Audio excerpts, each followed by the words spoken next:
পড়ে দিচ্ছি, শেষ করে নি।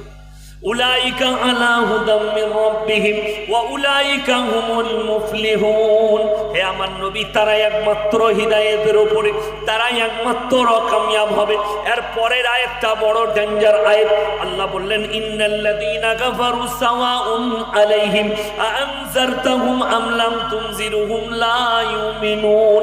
হে আমার নবী, পৃথিবীর মানুষকে বলে দাও, তুমি যত কোরআন শোনাবে শোনাও, যত হাদিস শোনাবে শোনাও, যত বুঝাবে বুঝিয়ে দাও। আমার ভাই বায়ান করলেন, আমি করব 2 ঘন্টা। এতক্ষণ বায়ান করা শুধু নয়, যদি সারা রাত কোরআনের তাফসীর চলে, আমার আল্লাহ বললেন, হে নবী, তারপরও যারা বিশ্বাস করার নয় তারা কখনো মেনে নিবে না। আমার নবী জিজ্ঞেস করলেন, ও ভাই আল্লাহ, কেন তারা আমার কথায় আপনার কথা মানবে না? আমার আল্লাহ কোরআনে বললেন, হে নবী শুনে নাও, খাতামাল্লাহু আলা কুলুবিহিম